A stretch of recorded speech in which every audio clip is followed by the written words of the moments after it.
All right, let's get more with my panel. Shai Franklin is a former executive of the World Jewish Congress and partner with Gotham Government Relations and Communications. And Matthew Brodsky is a senior fellow with the Security Studies Group. Gentlemen, thank you for being with us. Matthew, are the Palestinians intentionally ramping up violent attacks on Israelis ahead of the elections? I think there are several factors here. One of them is the recent release of the report from the UN, which, when it comes to Israel, never does anything that's good.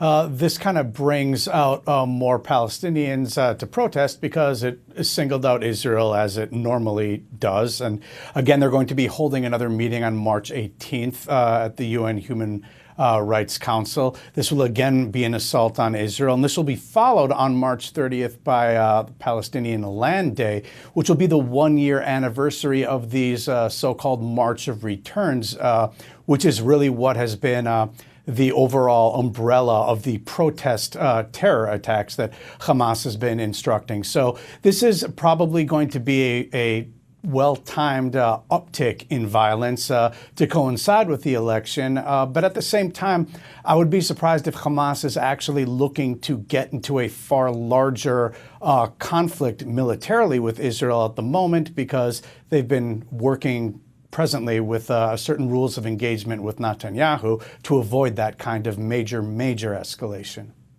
Shai, is Netanyahu likely to take more assertive action against Hamas ahead of the elections, or does he want to try and de-escalate the situation so that there won't be more unpredictability? It is a double-edged sword, because on the one hand, Netanyahu, well, first of all, there are specific security considerations when you need to attack, retaliate, prevent, but on the political level, Netanyahu can gain some support for bringing in the right-wing parties, this particular Kahana-inspired party, into his next coalition, for example, if he can say, look, we're being attacked. On the other hand, if he's saying that he's the security candidate, then the more that he fights back, the more it escalates, then things get out of control, perhaps. Then he looks like the dangerous candidate rather than the security candidate. So there's a little bit of a balance there on the political level. But I think Netanyahu ultimately will make these decisions based on security concerns. And there are valid security concerns, Matthew, because Hamas is sending these explosives into Israel. They have started fires in the past that have resulted in millions of dollars worth of damages. Some of them have specifically targeted kindergartens. Now, so far there haven't been any severe injuries as a result of these balloon and kite explosives. But what is the correct way to respond to this? Well, I think if you're Netanyahu, the correct way is to manage the conflict as best as he can. Of course, Israelis in previous rounds where there were large amounts of rockets being fired a few months back, many people in Israel were calling for a ground conflict, a ground incursion, which is something that Netanyahu has resisted. He has been risk averse, but again, Hamas has really chosen the protest movement, the balloons, the incendiary kites, these types of attacks as a middle ground to avoid a giant rocket escalation. And so Netanyahu has responded the way he has, with, of course, a couple strikes over the weekend in Gaza. I think this is the way the managed conflict looks, at least for now. But I think after the Israeli elections, anything can happen. And of course, it'll be hard for Hamas, if it decides that it wants to control any of the Palestinians, or so I should say, if it wants to prevent rather than control, it will find that more difficult when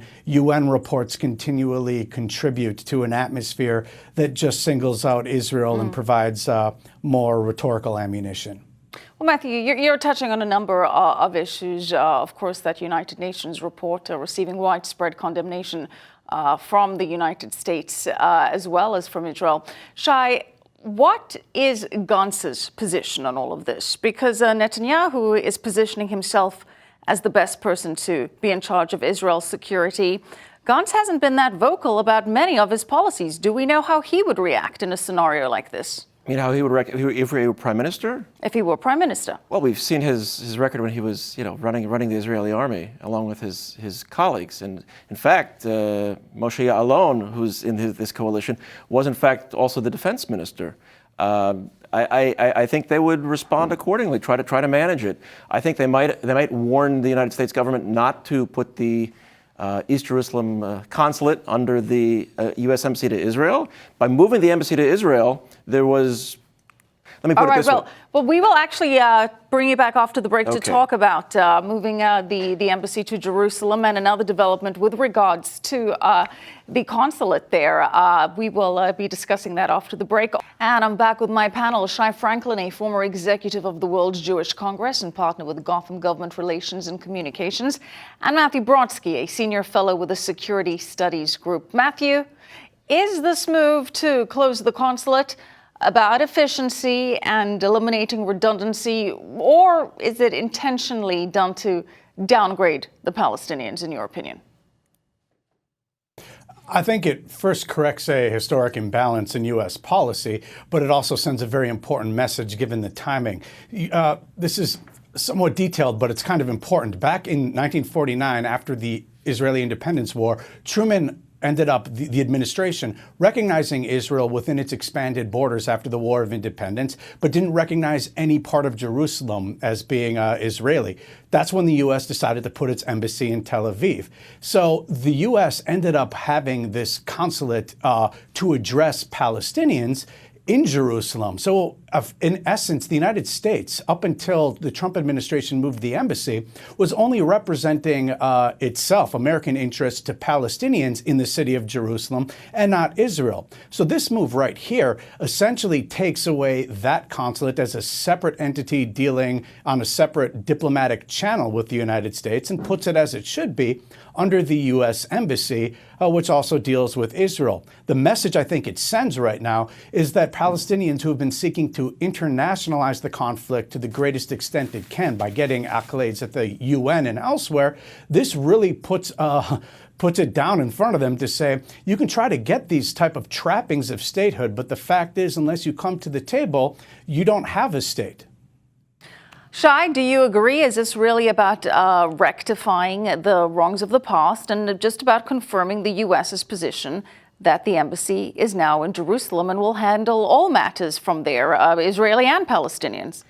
In 1949, the West Bank was part of Jordan. It was controlled by Jordan.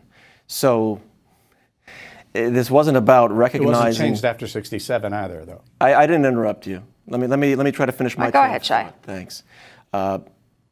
Now that the United States has moved the embassy to Jerusalem, there's a lot of backlash within the Palestinian community. Moderates like Abbas are being undermined, as opposed to Hamas, which is becoming more consolidated, more popular. Most of the actions that Israel is taking in the West Bank and in Gaza are against Hamas, but there's an opportunity to maintain some communication with the Palestinians to try to build that back, to compensate for the change in the status quo by moving the embassy to Jerusalem, by having the consulate open and maintaining some form of communication with Palestinians. Now, if a year or two from now this peace plan of the century goes through, this deal of the century, then hopefully there would be an embassy to the new Palestinian state in Ramallah, let's say, or in some part of East Jerusalem.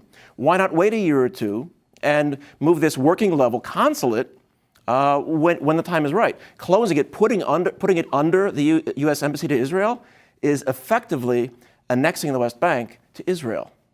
Matthew, your response to this, why make this move now? Why not just wait? Well, that's why I think it is very well designed to send a message to the Palestinian leadership, which, again, in their Palestinian Authority official newspaper, Al Hayat Al Jadida, just yesterday, printed something where it compared Jason Greenblatt, our peace envoy, to a Mongoloid, apparently considering, it's not like the Palestinians have been dormant sitting there and that everything just happens to them. They're quite an active participant. So the U.S. was sending a message, and I also think that this happens to be diplomatically the correct maneuver, since Palestinians, in fact, don't have a state. And if they want to have a state, they need to come to the negotiating table and negotiate to get one. Right. And then, as your other guest said, of course, they could have a U.S. embassy in whatever their capital ends up being. All right, Matthew Brodsky, Shai Franklin, we're going to have to leave it for now. Thank you so much for your time. Good stuff, as always.